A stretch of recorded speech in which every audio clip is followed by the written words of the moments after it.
Bien sûr, nous sommes pour la démocratie la plus large possible, et j'en ai parlé l'autre soir, la mise en place de référendums locaux lorsque c'est possible, lorsqu'il y a de grands sujets, par exemple lorsque l'on voit le projet de la place Morgan. Alors ça c'est... le projet de la place Morgan, il y a eu des études, il y a eu évidemment le commissaire enquêteur, il y a eu tout ce que vous voulez, mais il n'y a pas eu de référendum. Il n'y a pas eu de référendum sur le projet. Au final, ils ont fait ce qu'ils ont voulu. Bon, ils ont concerté, tout ça c'est de l'enfumage, parce que bon, on peut très bien dire, écoutez, je vais vous voir tous, on va vous concerter, mais en fait, au bout du compte, on va vous concerter pour vous amener vers où on souhaite arriver. C'est exactement ce qui s'est passé. En plus, il s'est passé qu'il y a eu plusieurs recours, etc. Et que, comme le disait mon ami Alain et certaines autres personnes, on a fait les choses à l'envers. C'est-à-dire qu'on aurait dû d'abord faire ce qui est en train d'être fait, c'est-à-dire le parking souterrain, et après on aurait dû faire la place. Aujourd'hui, on a une place qui est un désert phénoménal, et on a un grand trou qui va être fait, c'est-à-dire que alors, à commencer par les commerçants, mais l'ensemble des salonnés sont perturbés dans la circulation, etc. aujourd'hui. Et en fait, on a la LEM, vous savez ce que c'est la LEM? C'est la loi d'emmerdement maximum. C'est-à-dire qu'on a tout en même temps. On a une place qui ressemble à un désert de Gobi et un grand trou. Et maintenant, on passe devant la poste, on est obligé de faire le tour, on ne peut pas faire autrement. Donc c'est quand même perturbant. C'est quand même perturbant pour les commerçants qui y a autour de la place. Certains sont comme ça, même si certains ont pu bénéficier d'une commission de règlement amiable, ils ont été indemnisés, c'est d'ailleurs la Chambre de commerce qui l'a mis en place avec le Trésor public, mais d'autres qui sont à peine un peu plus loin, mais à peine, et qui subissent évidemment les conséquences, ainsi qu'au centre-ville, eh bien ils ont été indemnisés de rien du tout, et les gens ont de moins en moins envie d'aller dans le centre-ville de Salon, alors qu'il y avait quand même une place avec avec une possibilité de parking. Alors il fallait revoir les choses, parce qu'il y a beaucoup de voitures ventouses, on est bien d'accord qu'il fallait revoir les choses, mais peut-être qu'il fallait les revoir à l'endroit, et là on l'a fait à l'envers. Mais je vais vous dire pourquoi ils l'ont fait à l'envers. Parce qu'il fallait finir ce qui se voit avant l'élection. Tout simplement, c'est pas plus compliqué que ça. Donc voilà, encore un visée électoraliste qui coûte quelques millions d'euros quand même. Donc aujourd'hui, on a eu un projet qui se fait à l'envers, avec le projet commercial qui doit être fait au-dessus du parking de la place Morgan, et puis le futur projet d'un cinéma. Ça m'amène à parler du quartier, parce que moi je ne suis pas pour le cinéma là-bas, parce que ça va être un tout petit cinéma, un tout petit multiplex. Or, le multiplex, le seul vrai endroit où il fallait faire un multiplex, c'est ici, dans le quartier, du côté des locaux. Je ne sais pas si vous savez, mais les locaux qui appartiennent au CSA, il y a toute une bande qui est possible d'utiliser de façon à faire un multiplex avec un grand parking qui n'est pas complètement à l'extérieur de la ville, mais qui est quand même légèrement assez excentré pour pouvoir être efficace. Voilà. Donc ça, c'est un des équipements qu'on peut mettre dans ce quartier, Urian, Guinemer, les Basses-Vieux, qui peut être promoteur d'abord d'action, enfin d'activité économique, etc., etc. Donc, consulter la population pour les grands projets, pas tous les matins évidemment, parce que ça revient, il y a quelques dépenses dans un référendum, mais quand il y a des projets aussi structurants ou déstructurants que celui de la place Morgan, on aurait pu, nous eussions dû avoir une consultation générale de la population. Ça n'a pas été le cas, mais les gens qui sont en place, généralement, parlent beaucoup de démocratie quand ils sont en campagne, et puis ont tendance à essayer de l'oublier un petit peu, en tout cas dans sa forme la plus directe, comme nos amis suisses le font très régulièrement dans le quotidien de leur mandature. Et puis, bon, alors engager fermement et rapidement toutes les actions possibles visant à mettre fin aux installations sauvages de nomades. J'en ai parlé l'autre soir parce que c'est un problème qui est assez épineux. Aujourd'hui, c'est possible ici. Il y a un aire des gens du voyage qui existe. Donc la ville de Salon, la ville de Lançon et la ville de Paysanne, puisque c'est un syndicat à vocation unique qui s'est mis en place entre les trois villes, ont installé l'aire des gens du voyage, qui se situe après le quartier des Entrages, sur la route de Marseille. Donc à partir de cela, ces trois communes ont toute opportunité de faire évacuer tous les camps sauvages qui se font. À Bel-Air, il y en a eu, dans les champs, vous voyez arriver 50 caravanes d'un seul coup, aller les déloger comme ça. Alors à l'époque, jusqu'à aujourd'hui, il n'y avait pas de possibilité légale de le faire. Aujourd'hui, c'est au contraire, à partir du moment où la ville s'est mise en conformité avec la loi, eh bien, il y a cette possibilité légale. Alors, c'est peut-être pas le problème fondamental, mais quand on le vit pour certains, ben, ça devient un problème majeur, parce que, évidemment, on a des conséquences négatives, parce qu'il y a un mode de vie, c'est pas dû aux gens eux-mêmes, mais il y a un mode de vie qui est tout à fait différent, et qui amène des nuisances. Moi, si je suis élu maire avec mon équipe, ben, c'est pour défendre les Salonnais en priorité. Hein, voilà, c'est peut-être un peu réducteur, mais a priori, c'est les Salonnais qui vont m'élire, peut-être un peu pour les défendre et pour les représenter et pour défendre leurs intérêts. Voilà, donc on a une vision dynamique de cette campagne, on a une vision dynamique du développement de la ville de Salon. En quelques minutes ou en 40 minutes, c'est très difficile de résumer tout cela. Nous aurons l'occasion de faire un programme détaillé avec un document très spécifique, beaucoup moins riche que nos concurrents. Hein. Attention, parce que quand j'ai vu celui d'Isnar, 36 pages couleurs, ça coûte le bras droit, le bras gauche et le reste, parce que je peux vous dire le prix, ça coûte, à mon avis, il va avoir des soucis avec son compte de campagne, hein, parce que la loi oblige un plafond qu'il ne faut pas être dépassé.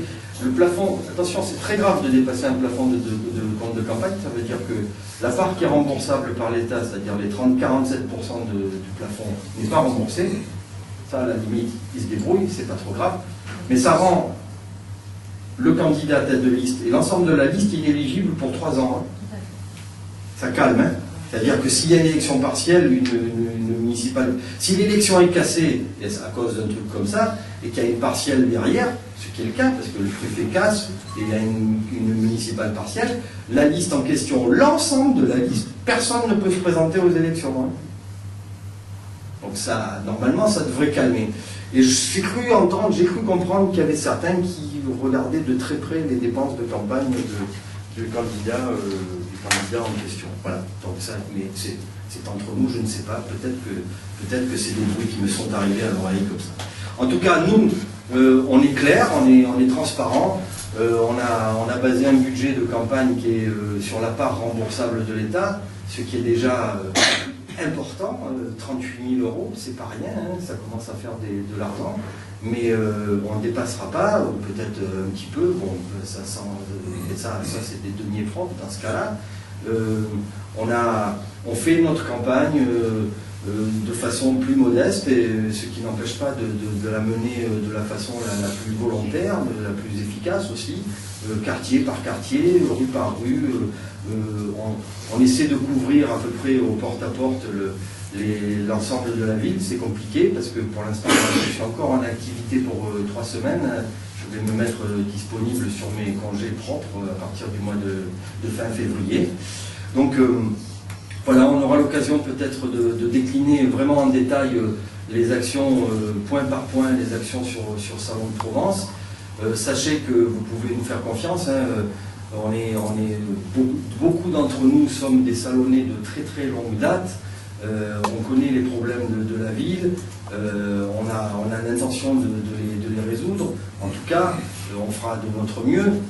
Toujours dans la vision des économies. Par exemple, je parlais de l'installation d'un poste de police municipale à Bel-Air, mais il ne faut pas construire un truc, etc. Bien sûr, si on le construit, c'est un investissement, c'est toujours bien, ça fait travailler les entreprises, ça donne du travail, ça donne des heures de travail, on le sait.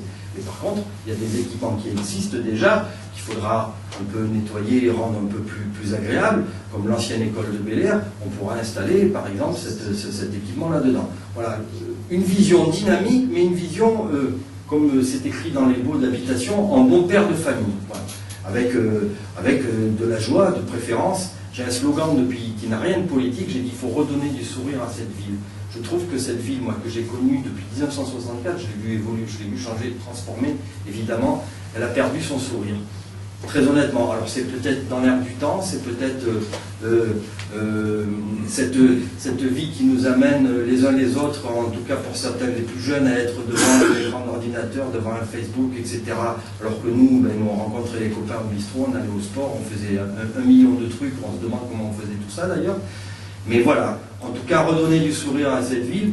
Nous, on est plutôt des joyeux, hein, on est plutôt des positifs et des gens qui aiment la vie. Donc voilà, on va tout faire pour, et en tout cas, on aura l'occasion le 27 février de décliner peut-être un peu plus en profondeur ce soir-là. Voilà. Oui, je vous écoute. J'ai 2-3 questions. Vous avez évoqué l'IUT. À travers ce que vous avez dit, j'ai cru comprendre qu'il était plutôt axé sur des professions qui devaient aboutir à l'aéronautique. Pas aujourd'hui, justement, pas encore. Vous avez... Oui, c'est une volonté, c'est une volonté. Oui. C'est pas le cas aujourd'hui. C'est pas le cas aujourd'hui. Non, parce que ma question, c'est pourquoi il coule dans ce cas-là. Non, non, c'est pas le cas aujourd'hui. Je pense qu'il faut créer une nouvelle filière pour pouvoir maintenir cette IUT et le mettre en relation, effectivement, avec les professionnels qui interviennent déjà sur les écoles et sur l'école de l'air. J'en suis. Autre question, vous n'avez pas évoqué, je crois que la prochaine mandature sera marquée, en ce qui concerne Chalon, par l'installation de la métropole au 1er janvier 2016, si j'ai bien compris. Si j'ai bien compris aussi, la totalité, ou presque, des prérogatives de la mairie sera transférée à la métropole. Pas de la mairie, de l'aglopole, de la communauté d'agglo. Qu'est-ce qui restera à la mairie? Alors, moi, j'ai une position un peu différente de mes collègues et de mes concurrents. Je pense que justement, alors, vous faites bien de poser la question, ça va, on va faire une révision générale. Le même jour, à la même heure, le 23 et le 30 mars, on va voter pour les conseillers communautaires, les conseillers municipaux et les conseillers communautaires. D'accord? C'est le même bulletin de vote. Il aura suffi de le cocher sur le document qu'a créé l'État, que tout le monde a rempli, là, le document CERFA, candidat au conseil communautaire, pour que les gens soient de facto élus et conseillers municipaux et conseillers communautaires en cas de victoire. Et même dans l'opposition, il y aura un conseiller communautaire par groupe nécessairement. Donc les communautés d'agglomération qui vont être élues au suffrage universel cette fois-ci, hein, qui vont passer d'un établissement public intercommunal à collectivité locale, vont se dissoudre dans la métropole Marseille-Provence. Il n'y a pas que les prérogatives des communautés d'agglo hein, qui vont être fondues dans cette métropole. Il y a une partie des prérogatives des conseils généraux. Et des mairies, non, les mairies, alors c'est en cours de négociation, c'est-à-dire que la loi a tracé les grandes lignes. Aujourd'hui, il y a un préfet spécial qui a été installé dans les locaux de la Chambre de commerce à Marseille et sur les anciens locaux de l'Office du tourisme sur la Canebière, et ce préfet est chargé d'installer, comme on dit, la métropole. Mais il y a des tractations de marchands de tapis, là, justement, toutes les prérogatives ne vont pas disparaître. Et je pense qu'au contraire, compte tenu du fait qu'on va passer de 19 conseillers communautaires à l'aglopole à 5 conseillers métropolitains pour Salon de Provence. Il n'y a plus rien. Je pense que le maire, au contraire, dans sa commune, va avoir tout son rôle à jouer et va retrouver son rôle de pivot de la vie municipale, parce que, justement, à mon avis, alors, attendez, ils ont quand même inventé un truc, une usine à gaz, c'est-à-dire qu'il va y avoir un conseil communautaire qui va exister localement, qui représente l'actuel conseil communautaire, mais qui aura uniquement voix consultative, c'est-à-dire qu'ils vont préparer les dossiers en amont pour être votés à la métropole. Mais voilà, on a donné un bout de gras malgré tout pour avoir encore quelques postes, etc. etc. Donc il y aura un traitement des dossiers en amont, mais il n'y aura pas une décision finale in situ sur le terrain. Il y aura une décision finale qui se fera au conseil métropolitain. Et chacun devra effectivement défendre son bout de gras. Et je pense très honnêtement que ce qui concerne une partie de l'urbanisme, en l'occurrence, hein, c'est ce que je disais à mes colistiers, il y a deux formations qu'il faut avoir d'entrée quand on est élu, c'est une formation sur le budget, parce que c'est pas une matière très sexy, comme on dit, mais bon, c'est fondamental, et une formation sur l'urbanisme. Parce que là, c'est primordial, je veux dire, hein, c'est vraiment le rôle d'une mairie d'organiser, d'avoir une vraie vision, d'avoir un vrai projet à 10 ans, 15 ans, 20 ans, même si après il n'est pas réélu, peu importe, il faut lancer des grandes orientations comme ça. Et je pense que le maire, au contraire, va redevenir ce qu'il a peut-être perdu. Il a perdu avec les communautés d'agglomération, parce que quelle a été la volonté de la loi Chevènement? C'est toujours pareil. Voyant le nombre de communes, dont une très petite commune rurale, paumée, etc., on a voulu faire une organisation allemande en France, en fait. Hein. Les communes en Allemagne sont des communautés d'agglomération de facto, en fait. Hein. Quand vous voyez la ville de Wertheim, qui est l'un des plus vieux jumelages de France, hein, la ville de Wertheim est jumelée avec Salon depuis 67. Moi, j'y suis allé, j'avais 14 ans la première fois à Wertheim. Et après, j'y suis retourné, et c'est là-bas où j'ai appris l'allemand. D'ailleurs, c'est la seule langue que j'ai appris seul et que je parle toujours. Donc la ville de Wertheim, vous avez Wertheim qui à l'époque faisait peut-être 8-10 000 habitants, et après vous avez Grunenwald, Kreuzwertheim, etc., tous des villages qui dépendent de la ville. En fait, il y avait une communauté d'agglomération de fait avec un adjoint, je ne me rappelle plus comment on dit en allemand, mais un adjoint spécial pour ces communes. Mais la loi Chevènement a voulu faire ça. Donc on n'a pas voulu froisser tout le monde, réduire ou faire disparaître les communes qui sont les anciennes paroisses. Je le rappelle, hein, les communes ont été tracées sur les anciennes paroisses. Hein. On n'a pas voulu les faire disparaître parce que c'est culturel chez nous. Hein, mais par contre, on a fait en sorte que les moyens soient concentrés et que dans certains villages, c'est vrai qu'ils ont perdu quelques prérogatives quand vous avez des villages de 150 habitants. Par contre, ils ont retrouvé des possibilités d'avoir des équipements ou des équipements intercommunaux. Comme je parlais l'autre jour du sport, un équipement qui sera nécessairement intercommunal, c'est le centre nautique de Salon, qui coûte mais les yeux de la tête. Les 2 filtres ont été changés il y a peu de temps, c'est 2 millions d'euros, je veux dire. Donc moi j'ai appris à nager là-bas, puis après bon, j'étais au club des nageurs, donc tous les étés on s'entraînait là-dedans. Donc c'est plein de souvenirs, hein. Nous les petits, moi je suis un enfant de famille modeste, hein. J'ai passé plus mes étés là-bas que dans des villages de vacances. Hein.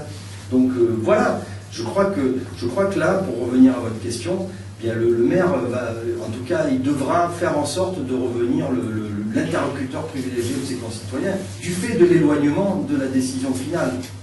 Du fait de l'éloignement de la décision.